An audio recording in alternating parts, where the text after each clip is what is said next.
नमस्कार, मैं हूं नागनाथ बाबर और आप वाड़ा से देख रहे इन 24 न्यूज। वाड़ा से महाराष्ट्र की आवाज। आए दिन चलते किसानों के स्ट्राइक को मद्देनजर रखते हुए पूरे महाराष्ट्र में किसानों का स्ट्राइक हो रहा है और सरकार इसे अनदेखा कर रही है। उसी तर्ज पर वाड़ा में कुंभी सेना के विश्वनाथ पाटिल हमारे साथ में है। जानते हैं उनसे कि किस तरह से उन्होंने भी स्ट्राइक किया है, उनका स्ट्राइक करने का मतलब क्या है, किस अंदाज में उन्होंने किया है, ये विश्वनाथ पाटिल जी से जानते हैं। विश्वनाथ पाटिल साहब, ये बताइए कि आप आज जो वाड़ा तहसील कार्यालय में जो स्ट्राइक किया है उसके बारे में बताइए। ये स्ट्राइक आज ही नहीं किया है हम लोगों ने। जब से कुंभी सेना स्टार्ट हुई 2000 साल से, तो उसी टाइम से हम लोग बोल रहे थे कि किसान बहुत परेशानी में है। अभी किसान कोई ज़मीन लगा नहीं सकते हैं क्योंकि उनकी जो शक्ति है वो कम हो गई। अभी उत्पादन खर्च के ऊपर जो भाव मिलना चाहिए था खेती को, वो मिला नहीं। बार बार मजदूरी के दर बढ़ाए, बार बार जो बयाना लगता है हमको बी लगता है उसके दर बढ़ गए, बार बार औजारों के दर बढ़ गए और हम जितना खर्च करते हैं उतना बाहर नहीं आता है। इसलिए हर साल हमको कर्जे में जाना पड़ता है और कर्ज में जाने के बाद हमारी ज़मीन बेचनी पड़ती है। आप अभी देखोगे कोकन में लोग बोलते हैं कि अभी कोकन का किसान बाहर नहीं आया, तो आधा कोकन ऐसा है कि जिनकी जो लैंड की क्षमता है वो 1 एकड़ 2 एकड़ है। वह बेदखल कुल का सवाल है, लोग ज़मीन लगाते हैं लेकिन वो ज़मीन उनके नाम पे नहीं है। ऐसा रायगढ़ डिस्ट्रिक्ट में, सिंधुदुर्ग डिस्ट्रिक्ट में और रत्नागिरी में है। और आधा रायगढ़ और ये जो ठाणे और पालघर जो है उसमें इरिगेशन नहीं है, बिल्कुल इरिगेशन नहीं, क्योंकि हमको शहर को पानी देना पड़ता है। जैसे बम्बई जैसा बड़ा शहर है और उससे नज़दीक के जो शहर हैं उनको पोसने के लिए, उनको पानी पीने के लिए यहाँ से जाता है। तानसा है, वैतरना है, मिडल वैतरना है, अपर वैतरना है, यहाँ का जितना भी पानी है या सूर्याधरण है ये उसमें का पूरा पानी बम्बई को चला जाता है। इसलिए यहाँ सिंचन का जो अनुशेष है वो बरसों तक कभी भरा नहीं है, ताकि एक ही बारिश जितना ही होता है और एक ही बारिश के ऊपर ही हमको हमारी फसल लेनी पड़ती है। जो प्याड़ी की फसल है, अहम प्याड़ी की फसल होती है यहाँ, और वो इतनी घाटे में है कि 20 बरस तक हम लोगों ने आंदोलन करके हर एक मैदान में, एक चिपलून का मैदान हो, चाहे रत्नागिरी का मैदान हो, चाहे रेल रोको हो या रास्ता रोको हो, एक एक बार एक एक टाइम में 7-7 हाईवे रोकने की हम लोगों ने कोशिश की। सरकार को बार बार बोला है, या कांग्रेस की सरकार रहने दो या बीजेपी की सरकार रहने दो, उनको बार बार बोला है। लेकिन अभी तो ऐसा चल रहा है कि गालियों से बात हो रही है। चाहे माधव भंडारी हो, वो तो बोलते हैं कि हम प्रदेश से लाएंगे सब धान्य, और ये जो अनाज है वो दूध है वो हम प्रदेश से लाने वाले हैं। और ये साले भड़वे की बात कर रहे हैं। उनके जो अध्यक्ष हैं माधव भंडारी के जैसे लोग हैं, वो इतनी घमेंड की बात कर रहे हैं। इस घमेंड से किसान लोगों को इतना गुस्सा है मन में। और पिछली 15 दिन से पूरे महाराष्ट्र का माहौल खराब हुआ है।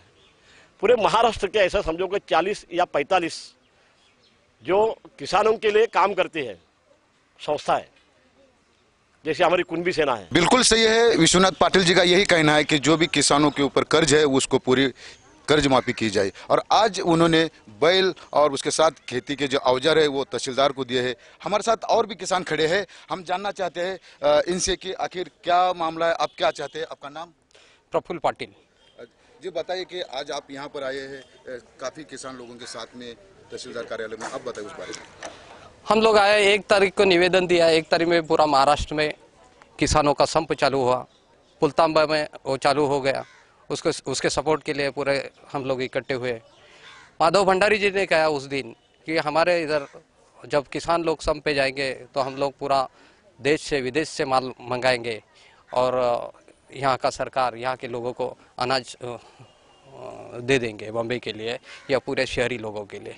हम लोग बोलते हैं माधव भंडारी जी से, महाराष्ट्र के मुख्यमंत्री जी से, क्यों आप बाहर से लाएंगे, सरकार के ऊपर कर्जा होगा। ये जो देश है वो आपके बाप का नहीं है, हमारे बाप का नहीं है, सब लोगों का देश है। देश के ऊपर और कर्जा क्यों बढ़ाएंगे। इसलिए हम बोलते हैं कि एक जो खेती लगा रहे हैं हम, ये इस साल हमारे लिए जितना खाने के लिए लगता है उतना ही खेती लगाएंगे, बाकी का खेती माधव भंडारी जी लगाए। वो खेत हाल जोतने के लिए खेत में जाए। वो ये जो जोड़ी लाया है, वो जो हाल लाया है, वो माधव भंडारी जी के लिए लाया है। हमारा जो गोविंद संवर जी है वो हाल चलाते थे खेत में, तो इस साल महाराष्ट्र का गड़ी का काम माधव भंडारी जी करे और किसान के जैसा जो हाल चलाने का काम है वो माधव भंडारी जी करे। और जो अभी जो महाराष्ट्र के मुख्यमंत्री है वो शिवार भेंट के लिए जाते हैं, बड़े बड़े जो उनके फार्म हाउस है उनमें जाते हैं, किसान के खेत में जाएं और 2 घंटा हाल में हाल चला के देखें, 2 घंटा फसल निकाल के देखें। इसके लिए उनको वो बोलेंगे हमारे पास कुछ नहीं, तो हमारी जमीन है, इस साल हमारे लिए खाने के लिए जितना लगता है उतना ही देंगे, बाकी वो माधव भंडारी जी और महाराष्ट्र के मुख्यमंत्री वो चलाए। उनके लिए नांगर दिया है, उनके लिए हथोल जोली और जो कम दिन का धान है चावल का वो देंगे, और जो हलवार गरवा हमारे भाषा में बोलते हैं वो सब देंगे। उसके लिए जो धान निकालने के लिए उसका भात झाड़ने के लिए जो ठोनका लगते हैं हमारे भाषा में वो ठोनका देंगे। वो बारिश में भीगे नहीं, उनको ठंडी नहीं लगे उसके लिए घोंगड़ी देंगे। ये सब सामान उनको देंगे। वो एक बार जरा खेत में जाके देखें। ऐसी में जो टीवी चैनल का जो बाइट होता है उसमें ही बात मत करें, खुद खेत में जाके जब किसान के जैसा घाम पसीना कैसा निकलता है वो देख ले। उनके लिए ये हाल लाया है। मिनिस्टर या मंत्री जो भी है वो केवल एसी में बैठकर हल जैसा हकते हैं किसान खेती में, उस तरह वहाँ से ऑर्डर देते हैं। तो किसानों का कहना है कि खुद मंत्री जमीन पर जाए, खुद खेती में जाए और काम करे, तब उनको किसानों का जो दुख है वो पता चल जाएगा। फिर से एक बार हम विश्वनाथ पाटिल जी के पास जाते हैं। पाटिल साहब, ये बताइए कि अब माधव भंडारी जी जिस तरह से ये वक्तव्य किया है, क्या ये सही है? आपके मायने क्या रखते हैं? कैसा है, जो संस्कार जिसके ऊपर होते हैं वही संस्कार से वो लोग चलते हैं। उनका खेती के साथ कुछ ताल्लुक नहीं है। पहली बात, खेत में क्या करना पड़ता है, कितने कष्ट करने पड़ते हैं, ये उनको मालूम नहीं है। ये बुकिश लोग हैं, इसलिए ऐसा वो बोले हैं। और ये सरकार के बारे में हमारी कुछ उम्मीद नहीं है। ये असंवेदनशील सरकार है। बार बार हम लोग ये बात बोल रहे हैं। तो किसानों के बारे में हमदर्दी उनके मन में नहीं है। जो उनके मन में है वही बाहर आ गया। सही बात है, किसानों के बारे में हमदर्दी नहीं है और उनके मन में जो बात है वही बाहर आई है। हमारे साथ काफ़ी लोग खड़े हैं। अब हम जानना चाहेंगे कि आप भी किसान हैं, आप भी खेती करते हैं। आपका नाम बताइए। पराग पष्टे जी, बोलिए, क्या आप आए यहाँ पर किसान बनकर? क्या तकलीफ है, क्या महसूस कर रहे हैं? गवर्नमेंट बार बार बात कर रही थी इलेक्शन के पहले कि हम फार्मर के खाते में 15 लाख रुपए देंगे, हम फार्मर का जो विकास करेंगे, लेकिन आज कुछ होते हुए नहीं दिखा रहे।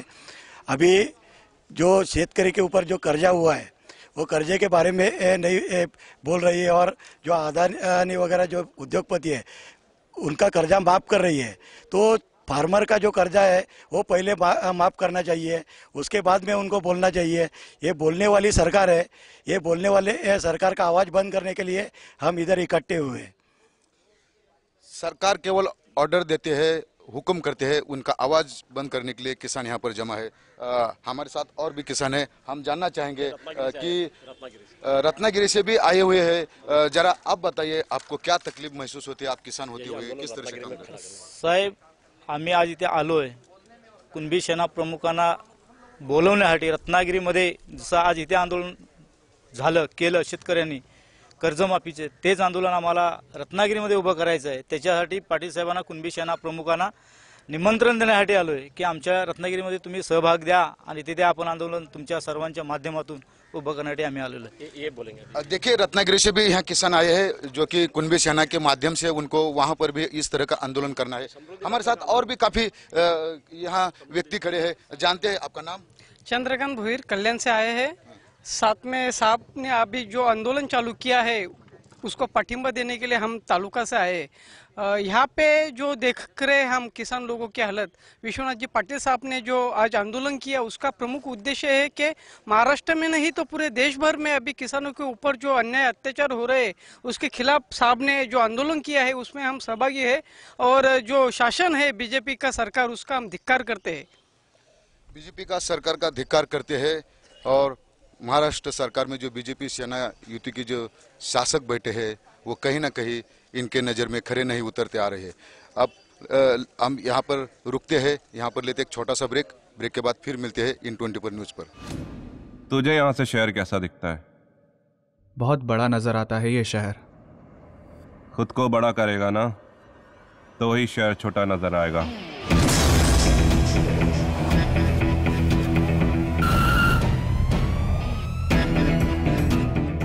मोबाइल दिखा मोबाइल। अबे साले चोर, तू मरवाएगा एक दिन। करना क्या है? मोहल्ले के लड़कों को इकट्ठा करके शाखा ही तो खोलनी है। पर देव सिंह की क्यों? क्योंकि देव सिंह इस कोटा शहर का सबसे बड़ा पॉलिटिकल गुंडा है।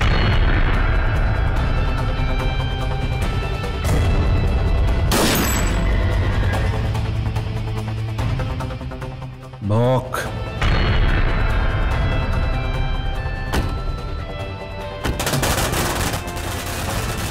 खबर पक्की है, देव सिंह चुनाव विपक्ष से लड़ने वाला है।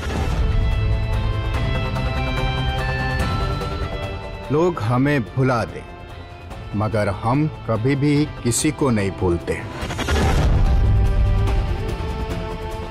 सोच रहा हूं कि तुझे बड़ा आदमी बना दूं, मुझसे भी बड़ा।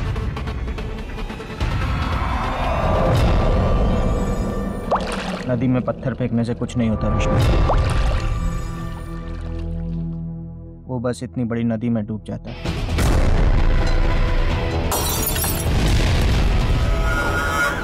वो ये इलेक्शन जीतना नहीं चाहिए। चुनाव तो देव सिंह ही जीत कर रहेगा। मुझे तो बस आपका आशीर्वाद चाहिए। अरे बच्चा है रे तू तो मेरा। तुझे जान से मार देगा वो। तेरी वजह से सब कुछ हुआ, तूने भेजा था ना उन गुंडों को।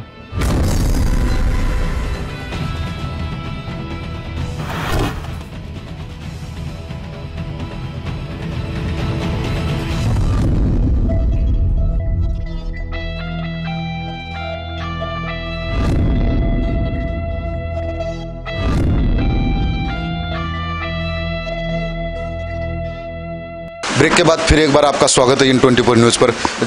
ब्रेक के पहला हम जाने के वक्त जो मुद्दे को लेकर गए थे, फिर उस मुद्दे पे आते हैं। विश्वनाथ पाटिल जी, ये बताइए कि आप इस वक्त जो आपने तहसीलदार को कुछ सामान दिए, खेती के औजार दिए, बैल दिए, इसका मतलब क्या निकाला जाए? पिछली 20-30 बरस के बाद किसानों ने जो सहा है, कितने कष्ट उपसने पड़ते हैं उसमें खेती लगाने के लिए, क्या करना पड़ता है। अभी किसान इतने क्रोधित हो गए कि अभी ये तो परवड़ता नहीं है, हमको परवड़ता नहीं तो भी हम लोग खेती लगाते हैं।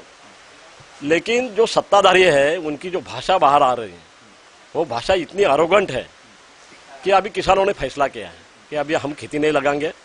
अगर लगाने के हैं तो आपके रिश्तेदार बुलाओ, और आपकी जो सत्ताधारी पार्टी है उनके एमएलए है, उनके खासदार है, उनके मंत्री है, उनको हम खेती कैसी लगाई जाती है उसका अनुभव करने के लिए मेरी खुद की खेती मैं बिना किराए से देने की आज यहाँ एक बात की है। और आज हम लोगों ने किसानों खेती करने के लिए जितने भी औजार हम इस्तेमाल करते हैं, वो सब औजार तहसीलदार को वापस दिए हैं और उनको बोला है कि फडणवीस साहब के पास भेज देना, अभी हम खेती नहीं कर सकते हैं।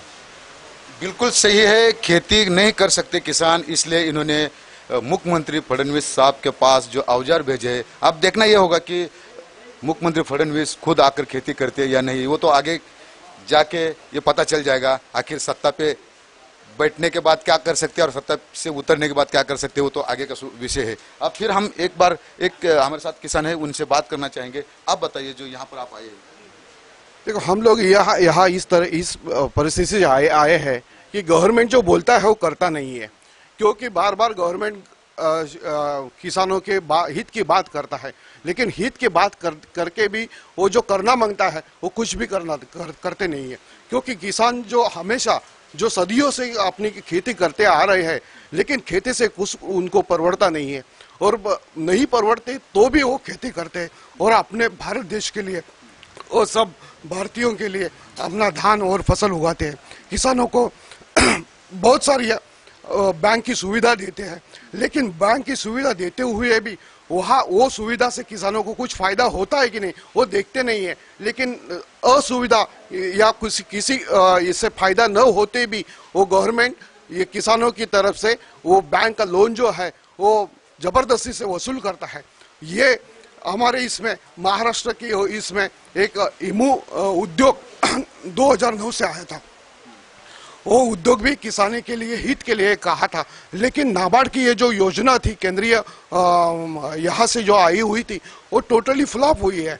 वो योजना से करीब करीब महाराष्ट्र के किसानों को 100 करोड़ को लोन दिया है, लेकिन एक भी पैसा उस योजना से किसान को आया नहीं है। ये योजना फ्लॉप होकर भी गवर्नमेंट को हमने ये सब दे दिया। वापिस गवर्नमेंट ने बोला कि हम लोग आपके लिए कुछ तो सुविधा इसमें देंगे या कर्जा मुक्ति देंगे, लेकिन उससे भी अभी तक कुछ नहीं हुआ है। खाली किसान सब कर्जे के ऊपर ही, कर्जे के बोझ से ही दबता चला आ रहा है सदियों से, और यही होता है। हमारी एक ही मांग है, किसानों को 70% सब्सिडी देना है, किसानों को फ्री लाइट इलेक्ट्रिसिटी देना है, और किसानों को जो औजारों जो मिलते हैं वो औजारों भी किसानों को फ्री में देना है। यही देते हैं तो किसान आगे की खेती करेंगे, अन्यथा नहीं करेंगे। बिल्कुल सही है, किसानों को सब्सिडी देना चाहिए, किसानों को जो खेती में लगने वाले औजार है वो देना चाहिए। हमारे साथ कई महिला भी है, हम जानना चाहेंगे यहाँ पर उनसे उनकी क्या राय है, उनकी किस बात से वो यहाँ पर आए हैं, मुख्यमंत्री को क्या कहना चाहते हैं, बताइए। हम यही कहते हैं मुख्यमंत्री को वो किसानों को कर्जा माफ करे, और ये गरीब जनता है उसके लिए कुछ करे। वो बोलते करते लेकिन कुछ करते नहीं। अच्छे दिन आएंगे, कब ये अच्छे दिन आएंगे? यही मेरी गुजारिश है कि वो अच्छे दिन लाए और किसानों का कर्जा माफ करे। हाँ, यही हमारी भी गुजारिश है, वो कर्जा माफ करे, बियाणों को अच्छा से दर्जा दे। खाली बोल के कुछ का फायदा नहीं ना, खाली बोल के करते, और अमला करना चाहिए ना। किसानों का कर्जा माफ होना चाहिए। कि सरकार केवल आश्वासन देती है, बड़ी बड़ी योजना लाई जाती है, लेकिन उस योजना का किसान तक नहीं पहुंचने की वजह से किसान उसका उपयोग नहीं करता है। फिर से हम एक बार कुंभी सेना अध्यक्ष के पास जाएंगे। आप बताइए कि यहाँ पर कई योजना आती है, लेकिन वो योजना का फायदा किसान को नहीं होता, और ये जिला में काफी समस्या है। जो नया जिला बना है, तो कैसा आप क्या करना चाहेंगे इस बारे में? खेती करने के लिए 12 माही खेती तो होनी चाहिए, सिंचन की व्यवस्था होनी चाहिए, लेकिन अभी तक सिंचन की कुछ भी व्यवस्था नहीं है। बम्बई जैसे जो बड़े शहर है, यहाँ कल्याण है, यहाँ भिवंडी है, यहाँ अमरनाथ है, डोंबिवली है, बॉम्बे है, उनको पहुँचने के लिए यहाँ के जो डैम है वहाँ का पूरा टोटल पानी बम्बई के लिए जाता है, और यहाँ कोई भी इरिगेशन की व्यवस्था नहीं है। और भी एक बात ऐसी है कि बार बार बड़े प्रोजेक्ट लाने के लिए हमारी ज़मीन का संपादन हो रहा है। जैसे कि समृद्धि मार्ग है, जहाँ के बड़ौदा और पनवेल जैसे मार्ग है, अनेक पर्याय है उसमें, जो रोड होते हुए भी ये नई रोड बनाने की जरूरत क्या है? एक समृद्धि मार्ग में कम से कम 10 जिले की जमीन और 35 तालुका उसमें आते हैं, 350 गांव आते हैं, इतनी बड़ी जमीन जा रही है। समृद्धि मार्ग किसके लिए बना जा रहा है ये हमको पता नहीं है। और एक बात है कि 35 सेक्शन है, वन संज्ञा जैसे जाचक कायदे हैं, और इको सेंसिटिव जोन है, इसके लिए भी गवर्नमेंट जमीन हमारी ले रही है। और ये जो नई कंपनियां आ रही हैं, गेल की गैस पाइपलाइन, रिलायंस की गैस पाइपलाइन, ओवरहेड वायर, उसमें जो किसान हैं उनको नोटिस नहीं दिया जाता है। जमीन का मुआवजा कितना देंगे वो भी नहीं बताया जा रहा है। ऐसा समझो कि सरकार ने हमको छोड़ दिया है भांडवलदारों के लिए, और भांडवलदार लोग जमीन ले रहे हैं। जो बड़ी बड़ी कंपनियां आई है यहाँ, वो किसानों की जमीन लूट रहे हैं, और इसकी वजह से किसान परेशान होकर, अभी किसान इतने परेशानी में आए कि आज की ये जो नौबत खड़ी हो गई है यहाँ, ये तो प्रातिनिधिक एक तालुका में हुई है, लेकिन आज के आंदोलन के लिए पूरे पालघर डिस्ट्रिक्ट से प्रतिनिधि आए थे, पूरे ठाणे ग्रामीण के प्रतिनिधि आए थे। आपने देखा यहाँ रत्नागिरी से लोग भी आए हैं। तो पूरे कोकण के अंदर इस 15 दिन के अंदर कुंभी सेना बहुत बड़ा आंदोलन खड़ा करेगी, और हम लोग चेतना रैली निकालने वाले हैं। बाद में गांव गांव में जो हर एक गांव के किसान है वो रास्ते पे उतर आएंगे, और ये आंदोलन बढ़ेगा। 15 दिन का समय विश्वनाथ पाटिल जी ने दिया है। 15 दिन तक अगर कुछ इसके ऊपर हल नहीं निकलता तो 15 दिन के बाद ये जो स्ट्राइक है, जो आंदोलन है, वो जारी रहेगा। हम इस बात के ऊपर तहसीलदार साहब के पास भी जाएंगे, उनका भी कहना सुन लेंगे कि आखिर क्या है, वो भी हम जनता के सामने लाएंगे। हमारे साथ और भी लोग हैं, बात करना चाहते हैं। जरा आप बताइए। अभी जो ये आंदोलन जो छेड़ा है खेडूत ने, ये 100 पूर्ति से आया है। बहुत तकलीफ है खेडूत को। यहाँ तो कुछ खेती में परवड़ता नहीं, धान उगाते उसको भाव नहीं मिलता, तो खेडूत परेशान है। और ये परेशानी सरकार, ये अभी है जो सरकार, बहुजनों की सरकार आके बैठ गई। बोलते थे आने के पहले ये लोग कि कर्जा माफ करेंगे, तो कर्जा तो माफ नहीं किया, ऊपर से खेडूत को दादागिरी करके दबा रहे हैं। और ये ऐसा नहीं अभी लग रहा है कि ये ब्राह्मणों का सरकार है, ये कोई बहुजनों का सरकार है ही नहीं। बस इतना बोल के आप बताइए जरा।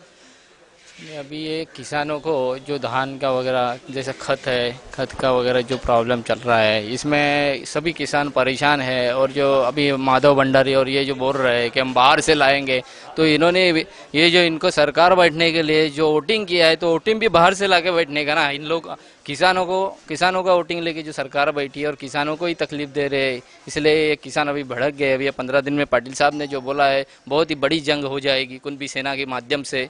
तो किसान जो परेशान है और हर गांव का किसान रास्ते पे उतर आएगा और एक बड़ा आंदोलन हो जाएगा। हम लोग रत्नागिरी जिले से चुपलुन से आए हैं और विश्वनाथ पाटिल साहब ने जो इधर आंदोलन किया है, वो आंदोलन हम वो जिले में रत्नागिरी जिले में भी खड़ा करेंगे और ये सरकार को पूरा ये आंदोलन का हिस्सा दिखाएंगे। ये इतना मैं पूछना चाहता हूँ।